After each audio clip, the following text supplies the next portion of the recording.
Let me ask you something. If you had to stop working tomorrow, do you know how much monthly income your retirement savings would actually give you? Not what your portfolio is worth, but what it would actually pay you year after year for the rest of your life. If you're like most people approaching retirement, the answer is, I'm not exactly sure. And that uncertainty can create stress. You've worked hard, you've saved for decades, maybe you've put it all in your 401k or IRAs or in a pension. But now that retirement is approaching, you're realizing saving was the easy part. Now it's time to turn on an income, and that's the challenge. That's where today's video comes in. Hello, I'm Scott Norris. I'm an investment advisor with Roth Fund Management and the owner of Nexus Financial Group. For years, I've helped pre-retirees and retirees create income plans they can rely on, not just based on rules of thumb, but they're built around actual goals, their tax pictures, and their portfolio structure. In this video, I'm going to give you a step-by-step guide on how to estimate your retirement income, from identifying what sources you're going to have, how to figure out how much you can safely withdraw, adjust for taxes, inflation, and real-world risk. If you've ever felt uncertain about what retirement will really look like financially, this video is designed to help provide greater clarity and help prepare your retirement. If you find this video helpful, please feel free to like, comment, and subscribe. And if you'd like a custom-built plan around your actual numbers, you can book a call with me using the link in the description below. So let's walk through it together. Part 1, identify all your potential income sources. Before you calculate anything, you're going to need a complete picture of what's coming in. So let's start by listing out every source of potential retirement income. Social Security. Use your Social Security statement to estimate your monthly benefits based upon when you plan to file. Your IRAs or 401k accounts. These are your tax-deferred accounts and will likely be a major source of your income. Roth accounts. These offer tax-free withdrawals and can be used strategically. Your taxable brokerage accounts will want to look at dividend income, interest, and capital gain potential. Pension. If you're lucky enough to have one of those, what are the payout options and does it have inflation benefits? Annuities. If you own any, they can act very much like a personal pension plan. And it's important to see what the payment options are and what type of guarantees that it may have, if any. Do you have rental or business income or anything that might continue after retirement? This is the foundation. I feel retirement planning isn't just about one account. It's about how all the pieces work together, because retirement is a process, not an event. Part 2, estimate how much you can withdraw safely. Once you've identified where your income is going to come from, the next big question is, how much can I withdraw safely from my portfolio each and every year? Because retirement isn't just about how much you save, it's about how long your savings will last you. The classic 4% rule. This is just a starting point. I'm sure you've probably heard of it. It suggests that if you withdraw 4% of your retirement portfolio in the first year and then adjust that amount each year for inflation, you have a pretty good chance of not running out of money over a 30-year retirement. So if you've saved $1 million, that rule would say that you could withdraw $40,000 in year one. Sounds simple, right? But here's the issue. The 4% rule was built on historical market data, not today's numbers, interest rates, inflation, or your personal goals. It doesn't consider taxes, your asset allocation, and the timing of your withdrawals, or any spending flexibility you might have. And it assumes that you'll spend the same amount each and every year, which isn't actually how most people live in retirement. So while the 4% rule is helpful, it's not a one-size-fits-all solution. You may want to consider a more conservative approach. So depending on your risk tolerance, market conditions, and maybe a more conservative withdrawal rate of 3.5% or maybe even 3%, it could be more appropriate. For example, with a $1 million portfolio, 3.5% withdrawal rate would give you $35,000 in year one. This reduces the risks of running out of money if the market performs poorly early in your retirement, and this is known as a sequence of return risk. This is especially important if you plan to retire early or expect a long retirement due to good health and longevity in your family. Another option is dynamic withdrawal strategies. When the market is good, you withdraw more, but when it's bad, you're going to scale back during those years. This approach can help you preserve your portfolio during downturns and increase your confidence in making your money last. And if you have income sources like Social Security or a pension that's covering your monthly budget for your basic needs, you may have more flexibility to adjust your discretionary spending. So instead of asking, what's the safe number? A better question is, how do I build the right income plan? How can I coordinate my withdrawals from Social Security and tax strategy to create an income plan that I will not outlive? Because here's what I've seen time and time again. A plan built solely on percentages can lead to anxiety, especially in those volatile market years. Because a coordinated income plan based upon actual accounts, your tax picture, and goals, it'll give you clarity and control. And that might just help you sleep well at night. So don't just use the rule of thumb of 4%, be sure to estimate what your retirement income needs are and then back into what's sustainable, factoring in other income sources and making adjustments based upon your risk tolerance and your flexibility. In this next section, we're going to cover the piece that most people I feel overlook. How do taxes affect your income? Because gross income and net income are very different numbers. Part 3 is factoring in those taxes because it's really gross what taxes do to your net income.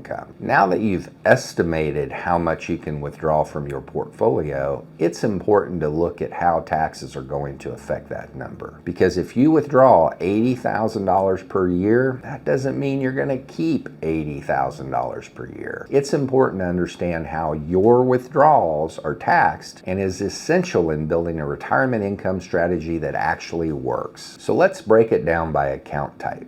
Every dollar that you withdraw isn't taxed the exact same way. Here's how different sources of income are treated. Traditional IRAs and 401ks, they're like an IOU to the IRS. Withdrawals from these types of accounts are taxed as ordinary income. If you withdraw $40,000 from your IRA, that $40,000 is going to get added to your taxable income for that year. This can impact not just your tax bracket, but also how much of your Social Security is going to be taxed. And it could also force you to pay higher Medicare premiums. Number 2, Roth IRAs and Roth 401ks. This is when the government actually gave us something with these types of accounts. Qualified withdrawals are 100% tax-free. That makes these accounts incredibly valuable for managing your taxable income in retirement. You can use Roth withdrawals to fill in income gaps without increasing your tax bracket. This avoids pushing up Social Security into higher taxable range, and it lowers your exposure to your required minimum distributions down the road. Number 3, taxable brokerage accounts.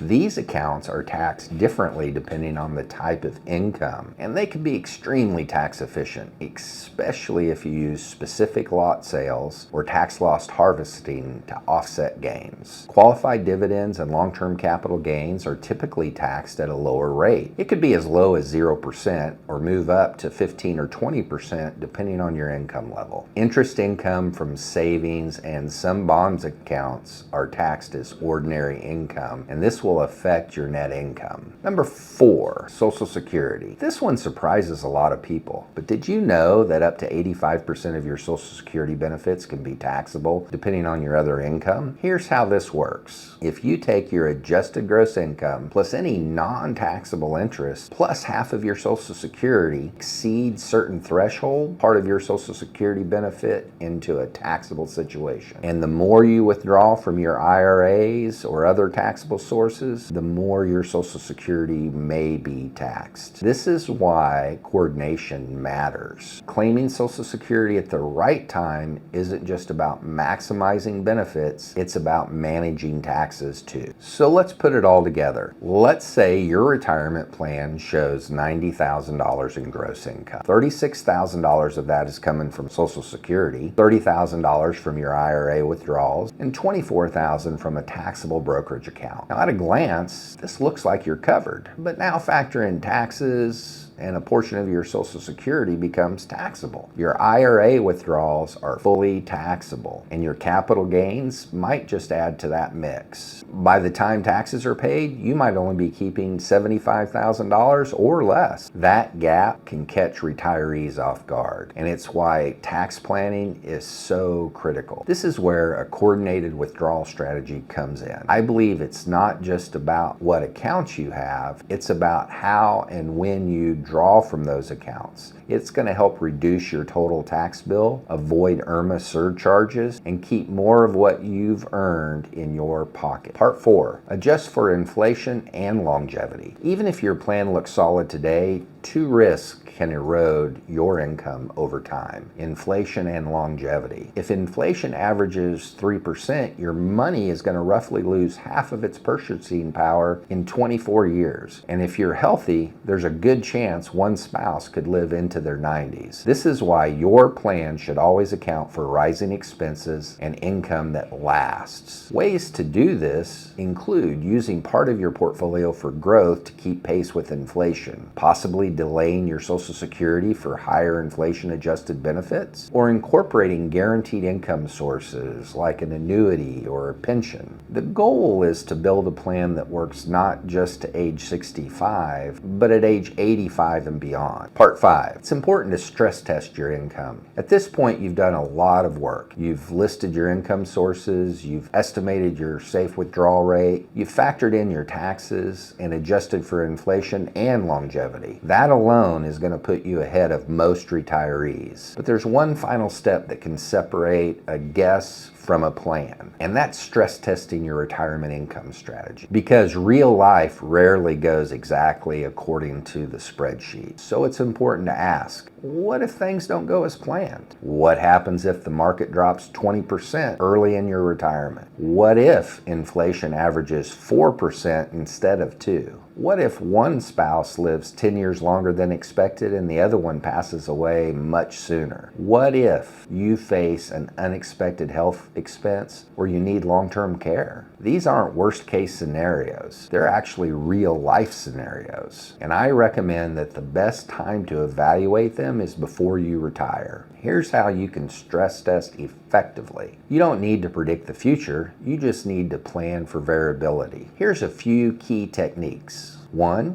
you can run market simulations. What happens if you retire into a bear market? Can your withdrawal strategies handle a few bad years early on? This is called sequence of return risk, and it's one of the biggest threats to your portfolio. Your plan should include a mix of conservative and growth-oriented investments so you're not forced to sell at the wrong time. Number 2, test different longevity scenarios. Don't just plan to age 85 or 90. Run the numbers out to 95 or maybe even 100. Especially if you're healthy or you have longevity in your family. Does your plan hold up if you or your spouse live longer than expected? Number 3, evaluate spending and flexibility. Are there areas where you could tighten your spending temporarily during downturns in the market? Some retirees use a floor and ceiling strategy, where their discretionary expenses are adjusted based upon portfolio performance. This is going to help protect your core income while giving your portfolio time to recover. Number 4, plan for healthcare shocks. Long-term care and medical expenses are among the most under-planned risks. Ask yourself, do you have the right coverage in place? Are assets set aside for your health needs in your 80s and your 90s? Will one spouse be financially secure if the other one requires care? This type of planning doesn't just protect your income, it protects your spouse, your legacy, and your peace of mind. Why I believe it matters. Stress testing isn't about being pessimistic. It's about being prepared, because a good retirement plan